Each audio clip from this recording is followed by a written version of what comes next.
How's it going, fish fanatics? Austin here with another Fintastic Freaks video.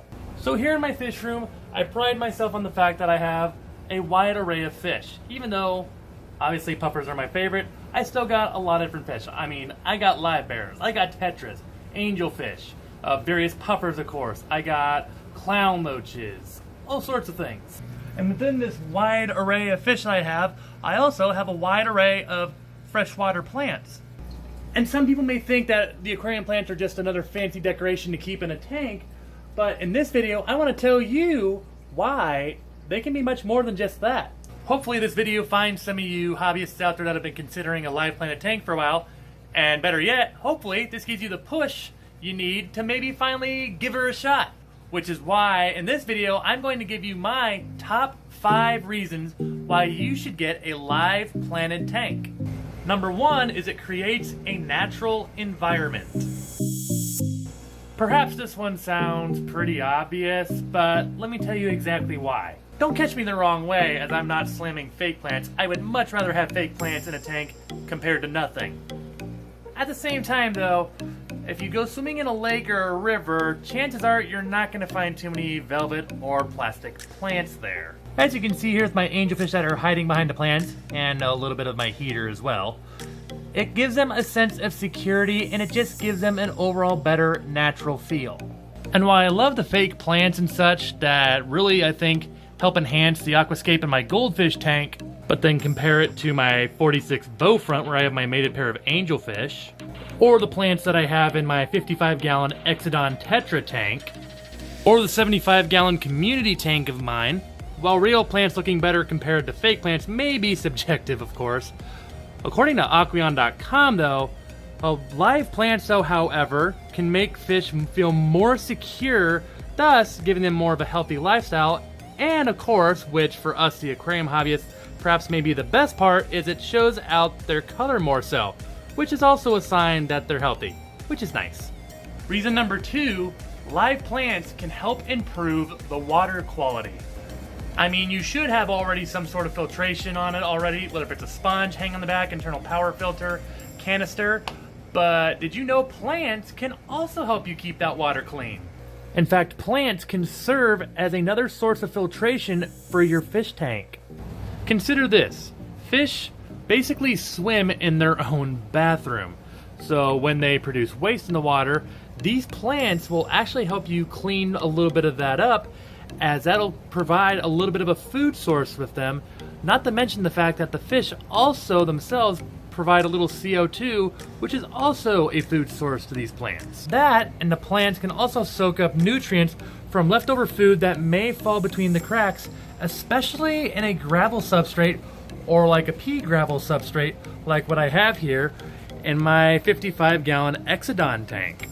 And depending on certain kinds of plants, like ones that I have here in my 38-gallon Amazon puffer tank, some plants can produce roots throughout the mid part of their stems, which will also take out some of the waste that the fish may leave just floating about in the water. And live plants can be especially helpful in sand substrates too, as while food and fish waste may fall between the nooks and crannies of the gravel substrates, live plants' root systems can also help eliminate the risk of ammonia and nitrate pockets in sand substrates that, if they burst and get into the water, can be toxic, if not fatal, to your fish. And the plants and the root systems, on the other hand, will use that as part of their food source and help minimize that worry for you. Think of it this way, plants are decorative and kind of work like a little under gravel or under sand filter. Number 3 is live plants can help with algae control. I suppose you could kind of say this goes with number 2, but it's enough of a difference to me. Here is the glass of a live planted tank. Here is the glass of a non-live planted tank. Yeah, I need to wipe that off.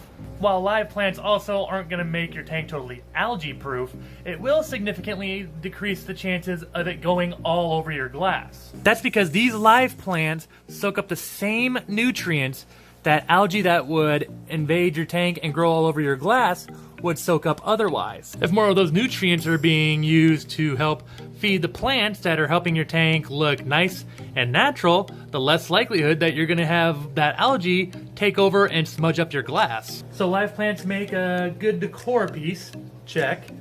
Also work as a good under substrate filter, check. And work as a bit of an algae repeller, check. Reason number 4, plants can help and encourage fish to spawn fry. Look, I get it. Some of you are not gonna try to make fish spawn or get that deep into the hobby, but in case you ever want to give it a try, live plants can help you with that. One of my prime examples would be angelfish and how they like to lay their eggs on long or broad leaf surfaces. Plants like this Java fern, some Anubias plants, or like these Amazon swords here. And while they sometimes also lay their eggs on rocks or woods and such, they usually, I learned, prefer plants, also because there's also some microorganisms that sometimes live on the leaves of the plant that can also serve as a food source for the fry down the road. And look, again, I get it, not all of us are looking to be fish grandparents or whatever, but at the same time, if you're ever looking to try, plants can put that offer on the table for you. And finally, reason number 5 is plants in some ways can pay for themselves. Wait, you mean there's free plants out there? Well, from your fish store, probably not. Although you could probably go to a lake or a river and get some for free. Just make sure you sanitize those. Perhaps we'll talk about that in another video though. Jumping back to reason number 4 for a minute here. Suppose you have some angelfish that laid eggs on a leaf and you're deciding, you know what, I'm gonna give this a try and raise these fish up. And then after you raise them up to a certain size to where you can sell them, you can get a little extra money from your local fish stores that, depending on what kind of plants you all have and how many you have, it could easily pay for the plant and then some. Not to mention the fact plants grow and reproduce themselves as well. If you're an aquarium hobbyist like me that's always getting tanks, that usually means you're always going to be on the lookout for live plants, hence they can fly right out of the planted tanks at your local fish stores. Thus, your local fish stores probably wouldn't mind a little extra shipment coming in. Suppose you go and buy some valves from your local fish store, and before you know it, those valves are going to spread all over, and it can create some free plants for you, way more worth the value than what you originally paid for.